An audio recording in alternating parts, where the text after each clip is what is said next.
Welcome to This Week in Money. I'm Jim Goddard. Today, CIBC Wood Gundy's Ross Clark takes a look at record-high U.S. equity markets and the possible outcome. The author of the book, The Money Bubble, John Rubino, explores what's hot for investors and are you ready to compete with a robot for a job? Plus, Mackie Research's Payton Nyquvest runs down the week on the junior markets. We talk to Ross Clark right after this. GEM International is a new diamond explorer in the richest diamond-producing country in Africa, located next to the fourth largest producing diamond mine in the world. International Spotlight is on an 1109-carat diamond recently discovered in Africa by a fellow Canadian junior with a proven operator and finance team. GEM International trades on the TSX Venture Exchange, symbol GI. Visit us at gemdiamondmining.com. Welcome to This Week in Money, the source for market opinions. Here is Jim Goddard. My guest is Ross Clark, investment advisor at CIBC Wood Gundy, Vancouver. Welcome back to This Week in Money, Ross. Always enjoy being with you, Jim. The equity markets have neared some record highs. Some have set record highs, but is this going to continue? Well, it's interesting. We set record highs, and yet we are having some of the smallest volatility moves that we've seen in months and months, and actually in some cases years. You get even at the end of the week here, everybody was waiting all week long to see what Yellen would have to say from the Fed meetings here. And of all things, she comes out and there's no surprise. She starts off a bit of a hawkish tone. It's taken to be a little more dovish, a little more friendly to the marketplace. We have a good rally. Within the next hour, Fisher comes out from the Fed, says that Yellen's comments are consistent with the possibility of a hike as early as September, and the market sells right off again. So you've got a marketplace where you've got no clarification from the Fed, and it's just stuck in this tight range, just with no volumes to speak of. We've had some of the lowest volume days since Thanksgiving of last year. So I guess we're going to have to get through the summer into September, get some employment numbers this coming week and see what comes out of those so that we can have an idea if there's any possibility of a rate hike in September, because the Fed doesn't seem to know anything more than the general analysts are out there. Everybody's got the same amount of information available to them these days. So when I take a look at it from a technical perspective, which is what we try and do, we try and get away from all the noise. The bottom line to me is that tight ranges like this are historically very, very common in bull markets. You can have hiccups of up to back to like the 150-day moving average, which would be 5 to 6% below here on all of these markets. That would be a natural type of hiccup to look for. And not surprisingly, in the September-October time window, that's been a very, very common type of thing. So what do you do as an individual? You take a look to buy the dips at any point here in this next 6 to 8 weeks. Sectors that have been doing well, infotech technology. You take a look at the XLK ETF. That could be something to take a look at. The Russell Index, the value line, or the value index there, the IWN. That's IWN as in Nancy. Clearly been doing well. You could buy a dip on that one. And the regional banks in the U.S., the XRE, looking pretty good here at this point. Oil prices have been around the upper 40s, low 50s, but we know usually we're going to see a drop in oil prices heading into winter. Is that going to also drag down the Canadian dollar? Well, clearly, this tight relationship of oil and Canadian is one that we all track very, very closely. If we get into the shoulder season here, into the middle of September, where we're past the driving season but ahead of the heating season, if the oil prices definitely, if it starts to slide through I'd say the 42 to 43 range, which is where I think you've got reasonable support right now. If it starts to slide through there with any kind of momentum, it's taking the Canadian dollar with it. No doubt from a technical perspective that's what we'd be looking for. And I know inventory levels are sitting at exceptionally high points right now. So that's what could be in the cards. I look at it from a technical perspective and say that 42 to 43 is the critical level, because we're still in the optimum time frame from that January-February low to maybe have a little bit further to go on the upside. But once it starts to crack, you don't want to overstay the welcome. How low will the Canuck buck go? Oh, well, pick a number at this point. The support that we've seen here in the Canadian the last couple of months has been pretty darn good. If we were to crack through here, I would say you're looking at least 3 to 4 cent move down below the summer support. So that's going to take you within a couple of cents of last year's low. I know how much we had to pay for fresh vegetables last winter, $8 cauliflower. Should you perhaps hedge that by buying a few American dollars now to buy your produce later? Well, it's probably a reasonable idea, but I think, if we look at the percentage move that we're talking about in the Canadian dollar, which is, clearly in maybe the 5% bracket, at the most 10%, for most people, is it really worth doing that? I don't think so. For some of your larger dollar investments, yes, it might be worthwhile. Ross, thanks a lot for being on This Week in Money. Always nice to be with you, Jim. My guest has been Ross Clark, investment advisor at CIBC Wood Gundy in Vancouver. Coming up, the author of The Money Bubble, John Rubino, next on This Week in Money. Always consult your investment professional before making any investment decision.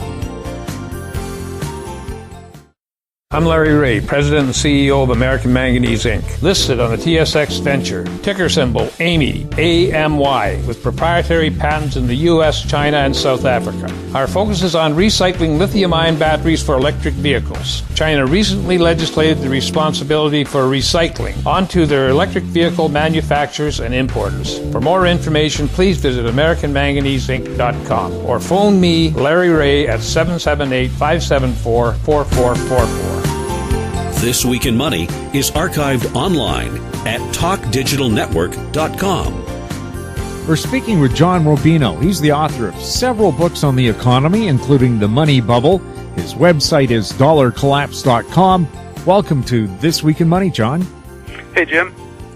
We did have literally a silver lining to the gold and silver market going into today's show, but some of the shine is off gold now, isn't it? Well, it's correcting. Gold and silver had really nice runs starting in January of 2016 and then continuing till just lately. And the mining stocks just went crazy. A bunch of the smaller miners quintupled and in just 6 or 7 months. And some of the big solid names actually went up 3 or 4 times.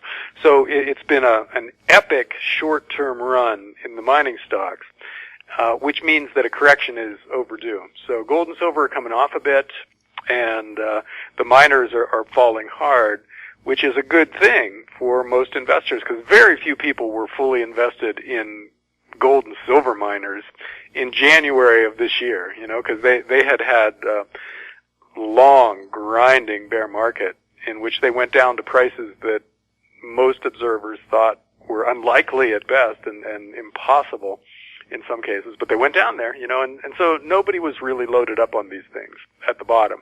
And then they took off so quickly that I think very few people got a chance to get in at what now seems like a cheap price. And so they've been sitting on the sidelines thinking, God, if these things correct, I'm not going to miss this next time. And so this is a chance for us to make good on that pledge, to watch these things go down a bit and then find some good entry points and be there for the next round of increasing gold and silver prices. Now, as you said, a lot of people didn't have a chance to jump in on it. Will they get a chance? Who knows? The fact that these things are going back down means we can get them more cheaply now than we could have a week or two ago, which is something. But I think that the way things usually work, trends go on a little longer than you think they will. So it's possible that the correction that we're seeing now has legs, and maybe it lasts somewhat longer from here, and maybe we see some prices that are kind of surprising in terms of today's world, which would be nice, I think. There's a lot going on out there right now, so there's no way to know where the bottom of a correction actually is. But if you have a good understanding of the stock that you're trying to buy, and in other words, of the business prospects of the underlying company, then you can interpret price action in terms of what you're getting per dollar of share price. And so that's the way to play something like the miners, is get to know a few of them and figure out what they're actually worth, and then connect that to the share price out there. Because otherwise, these things just bounce around. And if you don't have a good sense of what the underlying company is worth, then it's really hard to figure out where an entry point is and where you should sell and all the rest. So successful investing begins with understanding the underlying business that you're buying. And in the gold mining sector and silver mining sector, there are a lot of really high-quality companies. I would recommend starting with the streaming companies. These are basically finance companies rather than miners. But what they do is they raise money, and then they go in to, for instance, a junior gold miner that doesn't have the cash to bring a promising new mine online, and the streaming company will say, all right, we'll finance the rest of the build-out of this mine. And in return for that, you give us 20% of the gold you produce for the next 5 years. Something like that. And they set it up so that it's a very favorable price for the streaming company, because they've got kind of a captive audience. They've got these junior miners who may not have access to capital from anywhere else. So the streaming companies are able to cut a hard bargain and give themselves multiple streams of low-cost gold and silver coming in over time. And that's what they've done over the last few years. So Franco-Nevada, Royal Gold, and Silver Wheaton are the three big streaming companies that you should definitely take a look at, because they've got a great business model going forward. They stand to make a ton of money, and their stock prices have had huge runs so far this year, but they're coming back right now. So they might get fairly cheap again. They won't get back to January prices, but they might get back to April or May prices, which would be pretty good in terms of the new world with gold and silver going up again. Are junior companies rather easy to research? I've heard for some gold companies, for example, if you call their phone number, it's the president of the company who picks up the phone. Yeah, but the president of the company will lie to you, no matter what, if he has to. You can't trust company managements to tell you the truth as a general rule. So you need somebody who's an outside objective observer. And with these junior miners, it's hard to do because they're not very widely covered. So it's a highly risky industry. There's an old saying from Mark Twain that the definition of a gold mine is a hole in the ground with a liar standing next to it. And that kind of describes the junior mining sector. There's a lot of promoters out there whose main product is their stock. They're just trying to get their stock up so they can dump it. And so you need to be very careful. And I'm starting on dollarcollapse.com a series in which I go to the legitimate, trustworthy outside analysts of the junior mining sector and get their favorite stock. And in that way, create a research list of legitimate, serious juniors that have a good chance of being 10-baggers, because that's really what you're going for with the little mining companies. You got to figure that half of them are going to go out of business, and 2 or 3 of them are going to be big winners. Well, those 2 or 3 big winners have to make up for all the losers, so you need them to be 10-baggers. They need to go up 1,000%. And successful ones will do that and more, and so that's what you're looking for, is that handful of companies that have a really good project going right now, are going to improve that project over time and generate positive surprises for a few years, get everybody all excited, and then have people come in late to buy the stock at ridiculous prices, and that's when you sell out. So with the junior miners, that's kind of what we're looking at going forward. The best of them are going to be like .coms in the 1990s. They're just going to go so much higher than you think is reasonable, and it'll turn out to be probably not reasonable because the people coming in towards the end are just exuberant. They aren't operating with a lot of deep knowledge of the business or anything. They just see something moving and they want to get on board, and those are the guys you want to sell to. Have the slack times in gold and silver weeded out all the poor ones?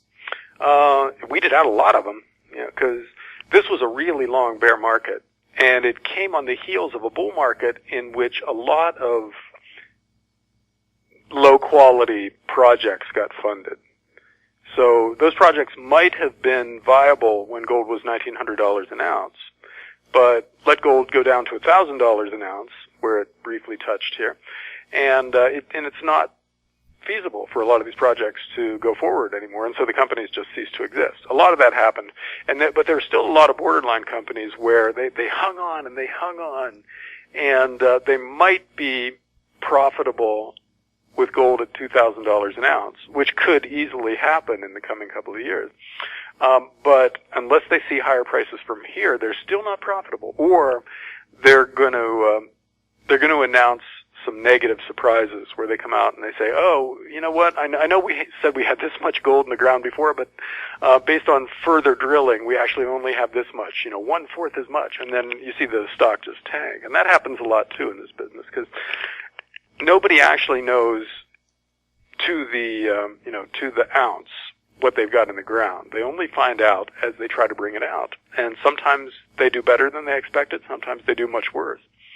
So there's really no way to know ahead of time how a junior miner is going to play out. You can only know in retrospect when they've gotten all the gold out of the ground and you find out what it cost them to do it, that you know everything about that company. So it's kind of a crapshoot. But as I said, the ones that do well do really, really well, and that's the excitement of this sector. So when you've got a bull market in the underlying metal, you tend to see a lot of the junior miners go up, and the really successful ones go way, way, way up. So we'll still see a lot of negative surprises. A lot of these guys will still cease to exist. But the environment is good for the successful ones, and they will be spectacular investments over the next few years.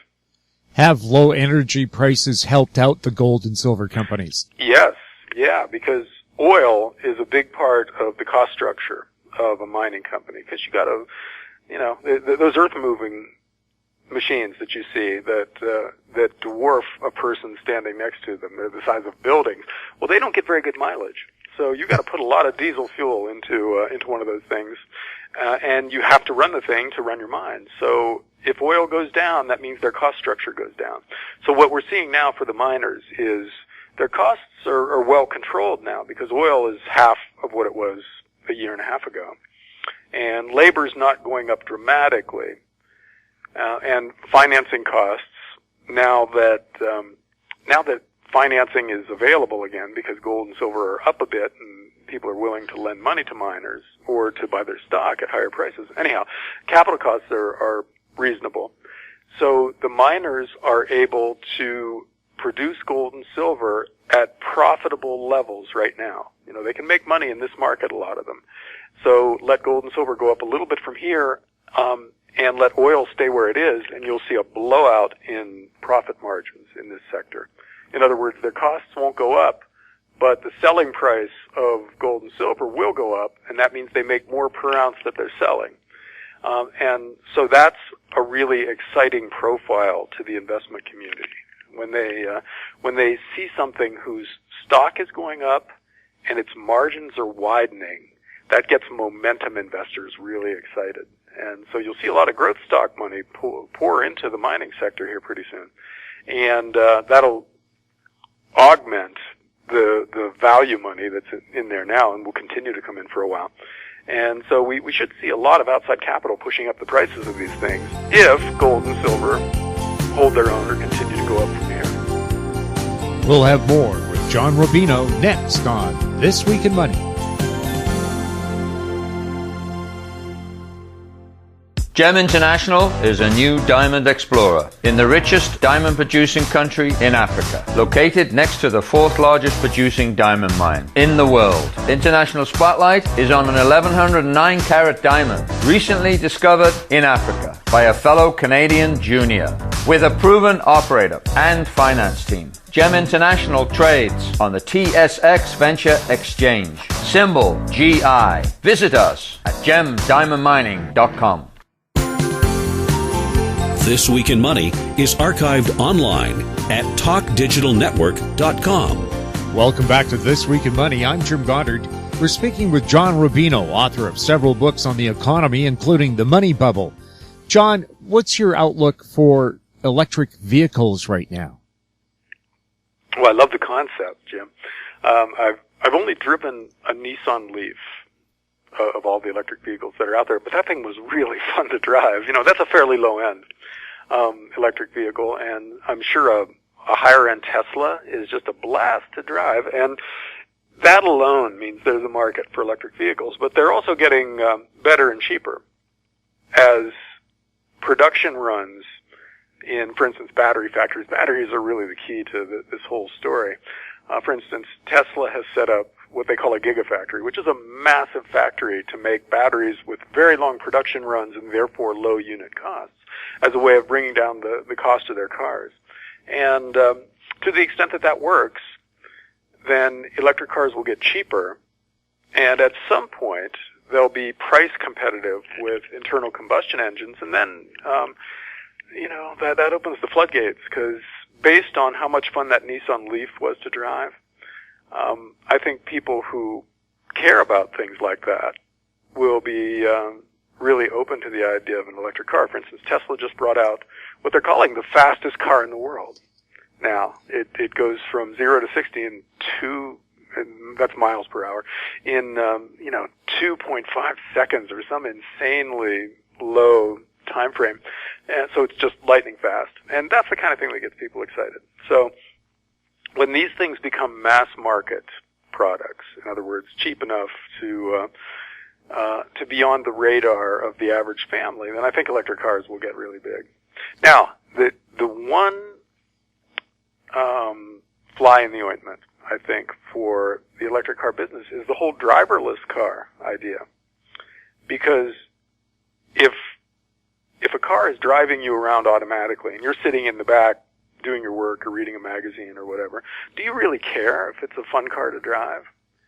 And it could be that at that point we're talking strictly economics. You know, the cheapest car will be the one that everybody wants to own or to rent or whatever. And at that point, electric cars have to be cheaper than internal combustion engines, or they have to get massive government subsidies because they're zero-emission cars, or some other thing has to happen to give them an edge in the marketplace.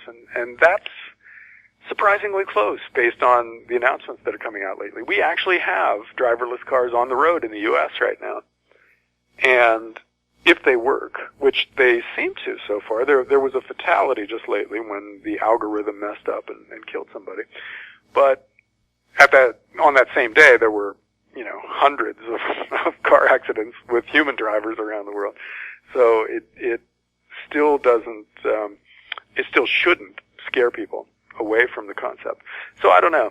I think electric cars are a huge deal, but not a guaranteed growth market. They're going to get bigger from here, but whether they actually end up taking over the vehicle market still remains to be seen. But I definitely think a company like Tesla, or GM, which is bringing out a line of electric cars, these guys are interesting now all of a sudden, and I think it definitely bears watching, and I'm looking forward myself to buying an electric car one of these days and having fun with it. How much is the driverless car going to change the economy? You can do your work going to work. You don't have to park at work. The car can go and just find a little free place to sit itself down instead of an expensive parkade, and then come get you when it's time to go back home. Is this going to change the urban landscape and the workscape? Well, theoretically, my God, yeah. And this is a science fiction idea that has suddenly become real. It's happened a lot more quickly than I think even people in the business expected.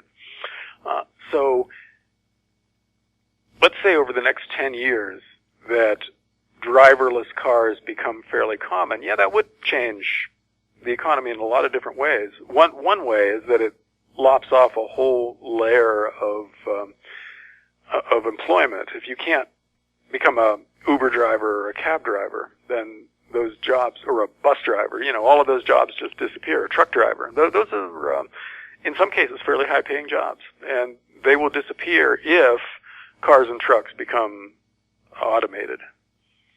And at the same time, it will make people more productive, as you said, on their commutes.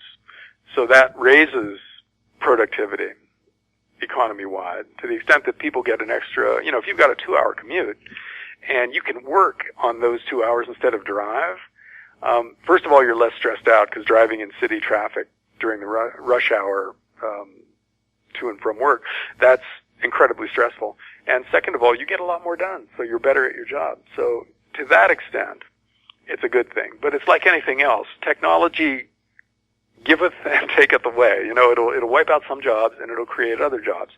And overall, this is a time when automation looks pretty dangerous. It looks like it's going to wipe out an awful lot of jobs. And it's not clear what it's going to create to replace the jobs it's wiping out. Because, for instance, artificial intelligence, the same thing that allows a car to drive itself, can also, for instance, do legal research and put paralegals out of work.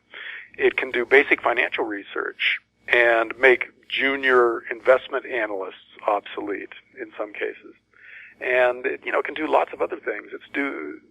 IBM's Watson is being marketed as a medical diagnostician. And if that turns out to be true, it's got access to basically an unlimited medical database. And if it turns out to be better than doctors at taking a list of symptoms and coming up with the most probable diagnosis and then a course of treatment, what does that do to the medical profession? It's hard to say. I think at first, automation, artificial intelligence kinds of automation, will augment rather than replace symbol manipulators. But a little further down the road, I think it starts to replace them. If you tune into the finance press right now, actually, online, you see a lot of articles that are written by robots. And you don't necessarily know that. You just see an article there. But it was written by an algorithm. And so junior reporters have the same problem that junior investment analysts have. Artificial intelligence can do a lot of what they do. So, interesting world. A scary world for a lot of people coming up right now. I've got 2 kids, and I'm always advising them about stuff like this. Okay, here's something where it doesn't look like artificial intelligence can make you obsolete right away. You should look into this. And I think all kids, and really all middle-aged people, should be paying attention to this and trying to position themselves so that they're not in the line of fire of the newest generation, the most, recently introduced stuff that could make them obsolete. In China, Adidas has shut down its factories, 1 million people out of work because they're going to use robots in Germany to make their running shoes.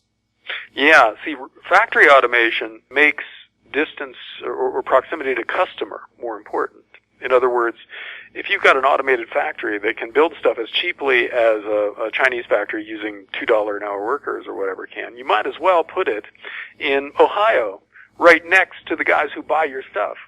And that's happening. So it's bringing back manufacturing to the developed world, but it's not bringing back manufacturing jobs to the developed world.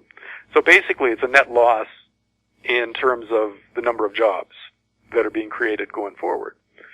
It might be a little better in terms of balance of trade for somebody like the U.S. that has basically just hollowed itself out via offshoring for the past 20 or 30 years. We might be selling more domestically produced stuff, but we won't be hiring more domestic workers to build those things. And so, in that sense,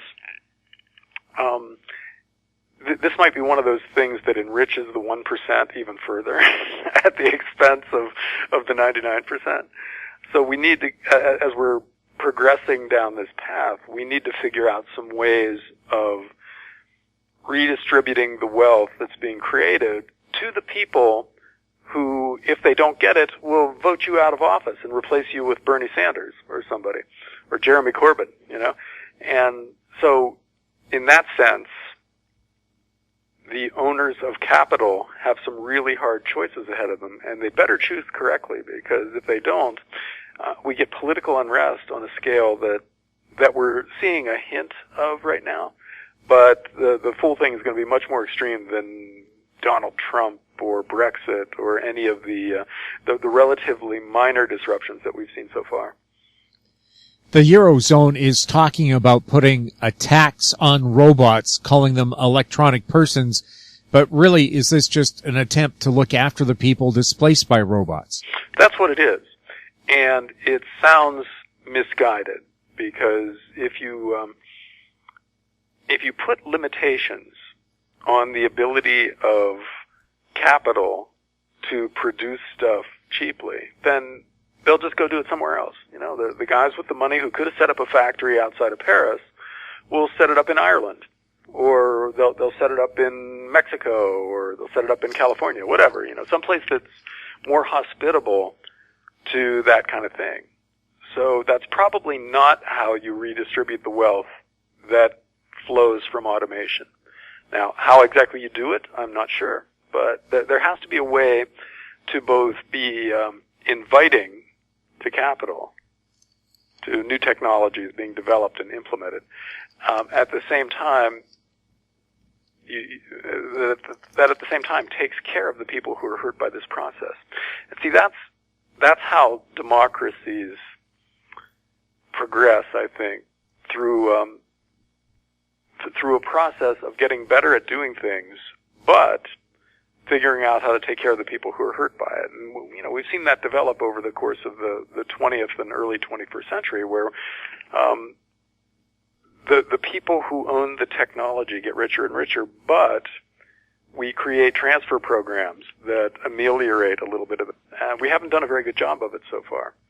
So we have to do better going forward if we want to avoid the kind of political disruption that'll make the whole process just stop in its tracks. So I think that when you look at somebody like Marine Le Pen in France, she's speaking to that side of the political audience that is unprotected, that feels like they're being hurt by what symbol manipulators and other well-educated people consider to be progress. And so to the extent that she gets more and more popular, the system has to address the concerns of her constituents, which means a lot of turmoil going forward. I don't really have a good answer for this, because this is a new wave of technology that is more powerful than anything that's come before. We've never seen automation on such a broad scale in the past. We've seen it at factory levels and, bank tellers being put out of work by ATM machines, but we've never seen lawyers and doctors and financial analysts and people at that level, along with truck drivers and factory workers and on, all be threatened at the same time. So this is a unique time, and it's going to take some unique political skills to go along with the technological skills that we're developing at an accelerating rate. We're speaking with John Rubino. He's the author of several books on the economy, including maybe one that's already on your bookshelf, The Money Bubble. John, where does 3D printing play into this new futuristic thing where automation is going to take away a lot of jobs? Well, that's a big part of factory automation now. You've got, on the one hand, you've got robots being able to do mass manufacturing, in some cases better and more cheaply than humans. 3D printing is sort of like the replicator in Star Trek, where you say, give me tea, Earl Grey, and you get a cup of tea out of it. We're not there yet, but we can produce something on a 3D printer that was nothing more than a computer file. Somebody sends you a CAD file, and your 3D printer turns that into a real thing, an auto part or a statue or a toy or any number of other things. And so the ability to make unique things that aren't mass-produced with the press of a button is pretty spectacular. I wouldn't want to be, for instance, a potter or something right now. That seems like the kind of thing that people can design in a computer-aided design program, send it to a printer, and have the thing just print out. So it depends going forward on how much better the 3D printer industry gets at using new materials and developing the ability to make really complex things with moving parts. That seems to be coming. And because we're at the very beginning stages of this, you should think of today's 3D printers as 1980s era computers. In other words, big and clunky and expensive compared to what comes a few years later. So we'll see their prices fall and their capabilities expand at an exponential rate over the next couple of decades. And by that time, who knows what they'll be able to do. Well, I'm just thinking for car dealerships, they'll order in a number of frames or chassis, and then you go to the computer and pick the body design you want with all the little interior goodies. And with a self-driving car, perhaps the back looking more like your living room than a car. Mm-hmm. Yeah. That's all conceivable. We can't do that today, but it's the kind of thing that a decade from now might just seem pretty common to our kids when they go shopping for cars. So yeah, I don't know.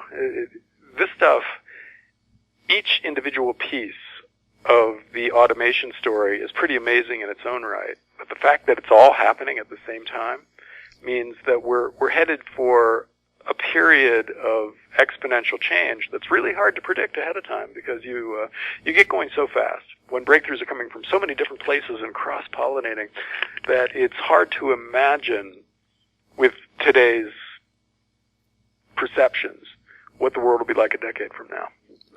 But I think it's safe to say that it'll be extremely threatening to a lot of people and extremely exciting to a lot of other people. And our challenge is going to be to reconcile those two life paths. You know, the guys who are thrown out of work, and the people whose lives are dramatically improved by this stuff. You know, there's a lot of overlap there, of course, but I think the challenge is going to be to make sure that the happy guys take care of the ones who are hurt. We're going to need a little more empathy from the billionaires of the world, aren't we? Yeah. Empathy and creativity. Because the past 20 or 30 years have seen rich people basically suck money out of the rest of the economy kind of cluelessly. You know, it's shocking that it's gone on as long as it has because it's a self-defeating strategy. You know, if you're the 1%, and your goal is just to get richer and richer and richer at the expense of the people who are working for you. In other words, if you're moving your factories overseas and throwing people out of work in the developed world and making huge profits in the process, somebody somewhere is going to do something that makes you wish you'd been a little more sensitive to the whole process. Maybe you get your factories that are left in the developed world nationalized. Or maybe the taxes on things you do in the developed world go way up. Or maybe your company gets broken up by antitrust legislation that is easy to pass because everybody's so mad at you. You know, that's what's going to happen to the big banks. You've got Donald Trump in the U.S. campaigning on a return to Glass-Steagall, which would break up our big banks, you know, make them much smaller entities with a lot less freedom. And Bernie Sanders on the Democrat side of the last primary campaign would have done the same thing had he won.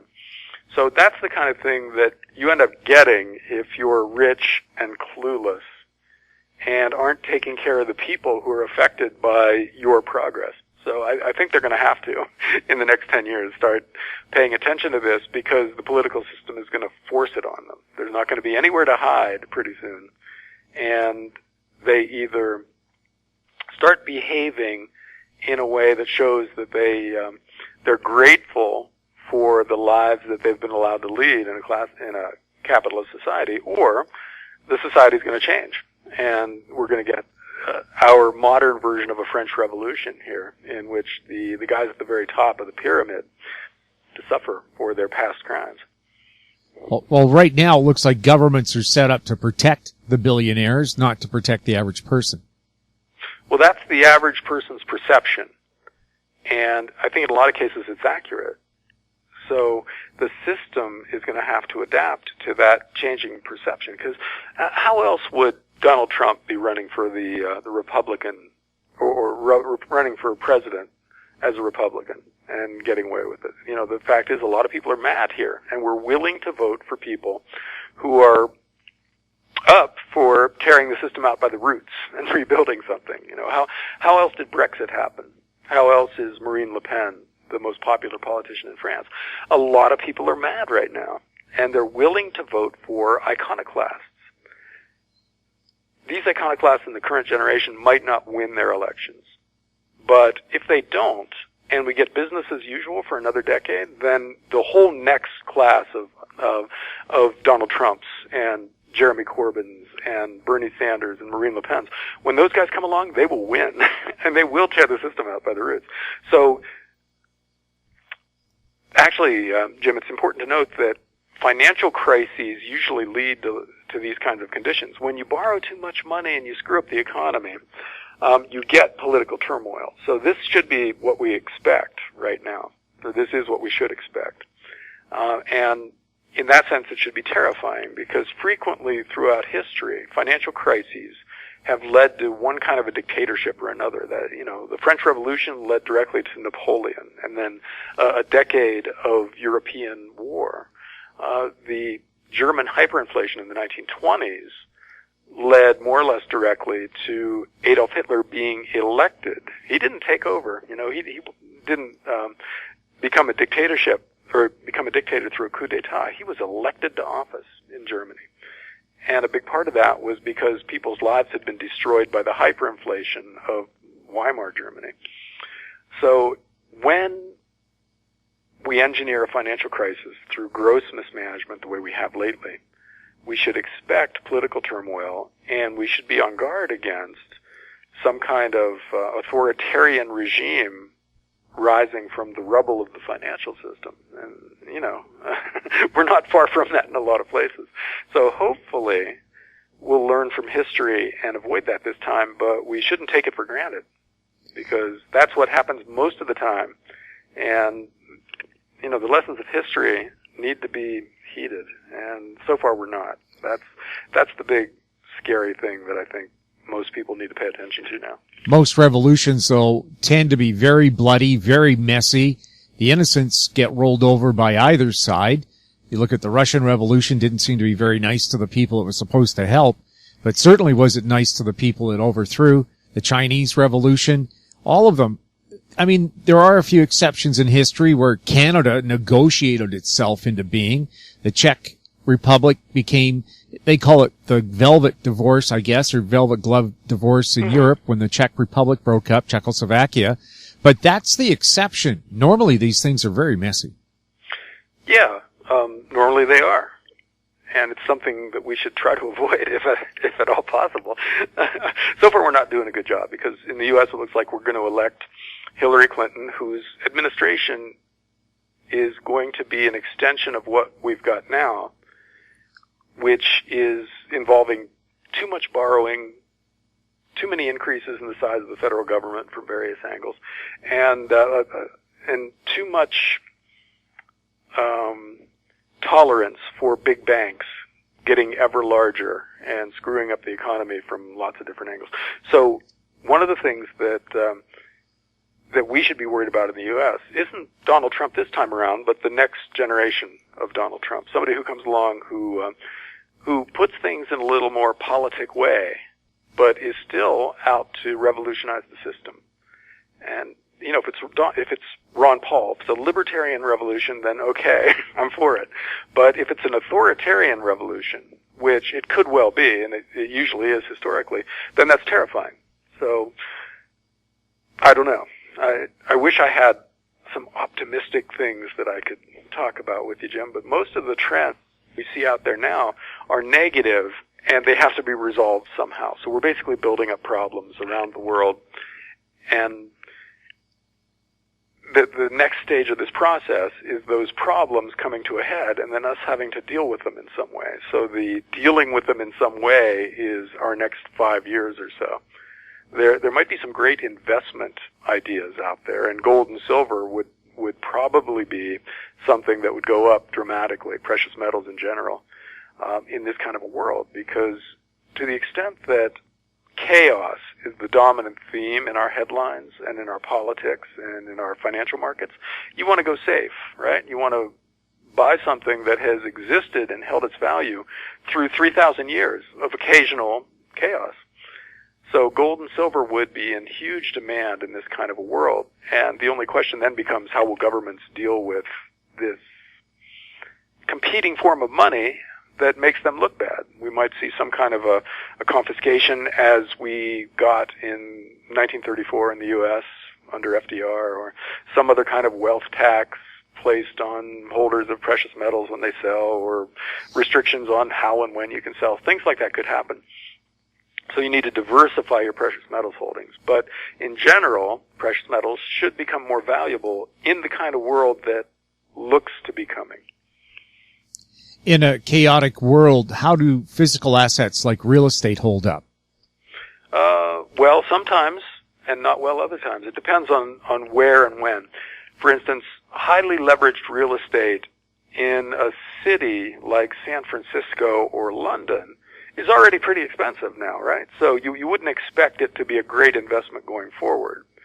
But a well-chosen rental property in a college town that isn't subject to big booms and busts and ought to continue to generate pretty much the same cash flow in the future as it generates today, that's probably an okay thing to own, because governments can't create more of those things either. You know, they can create lots of dollar bills, but nice, well-chosen, well-located pieces of real estate pretty much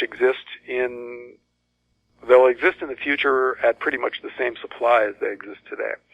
So if the value of the currency goes down because of a financial crisis, then you would think the value of these well-chosen, fairly cheap today properties would go up, or at least hold their own in the future.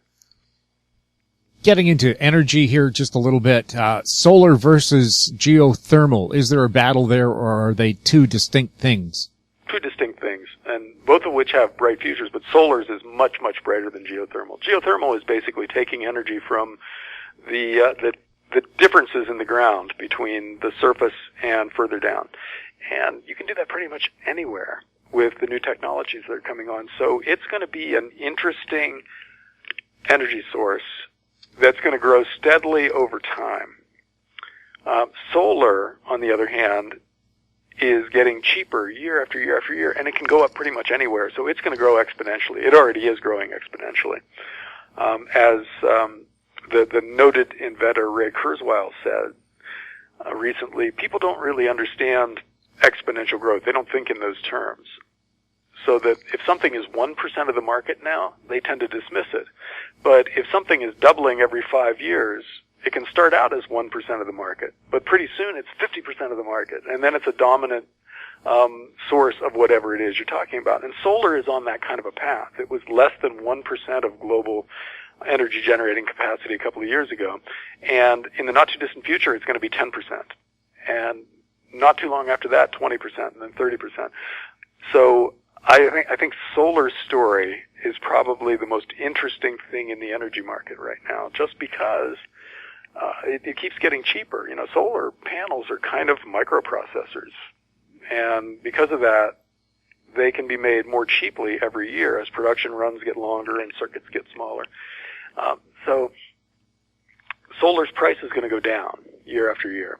And meanwhile, we've got all this rooftop real estate around the world. The whole sunny part of the world can have solar panels slapped on every building's roof without any environmental impact studies or any new regulation or anything, because the real estate is already there. That roof is just sitting there underneath the building that has been there for however long, and you put solar panels up there, and suddenly that building is self-sufficient in energy.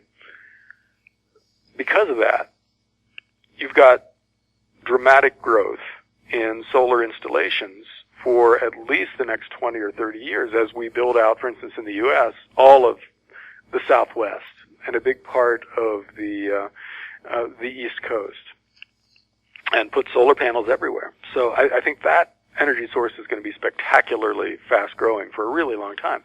Doesn't mean it's easy to invest in it, though, because there's an awful lot of solar companies out there, and they're competing with each other with very narrow margins.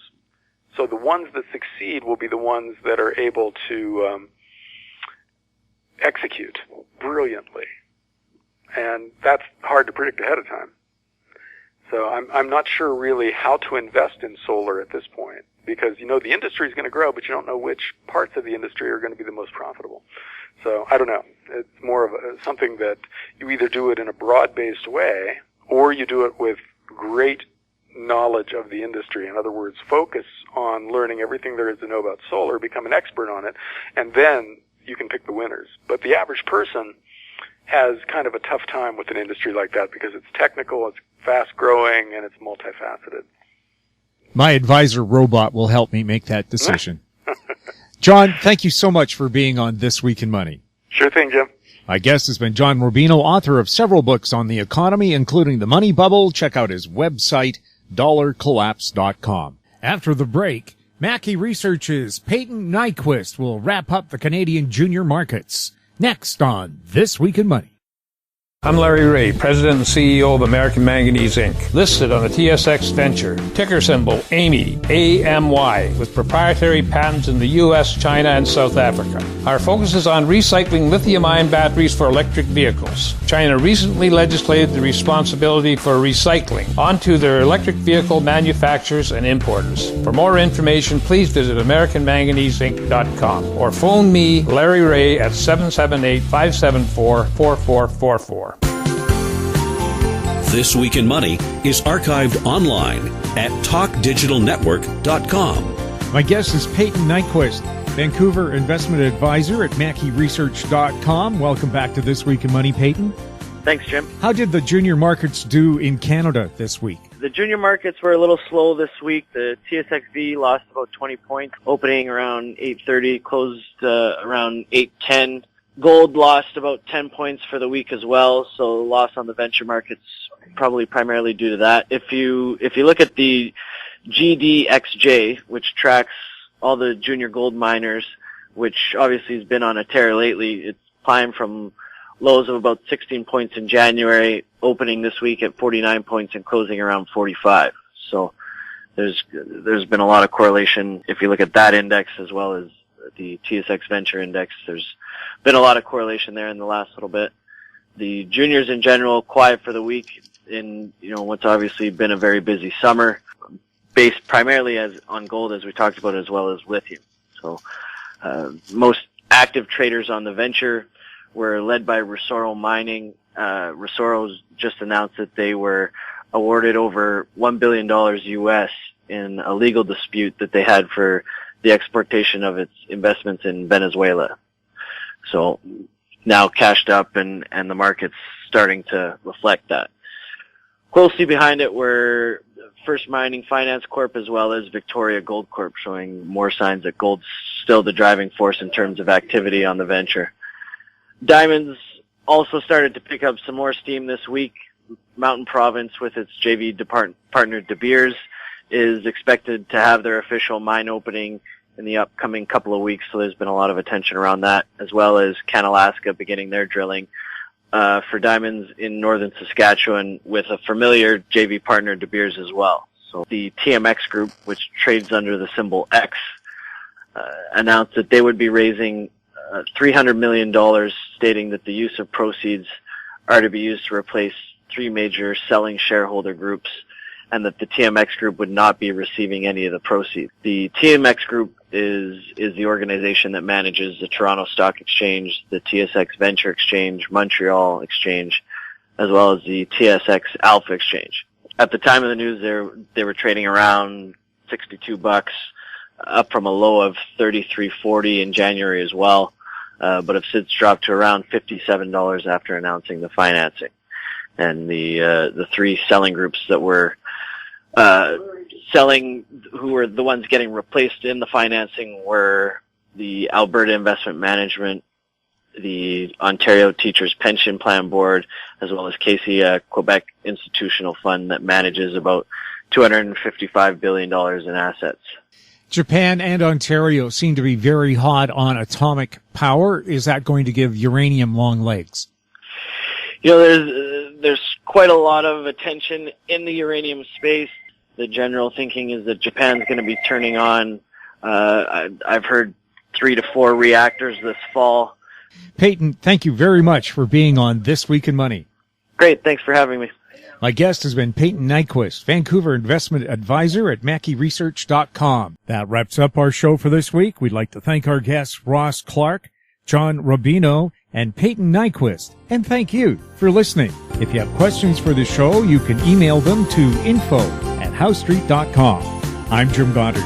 We're back next week with more This Week in Money. Comments made on This Week in Money are an expression of opinion only and should not be construed in any manner whatsoever as recommendations to buy or sell any financial instrument at any time. This Week in Money is a production of How Street Media Incorporated. Executive producer is Tom Allen.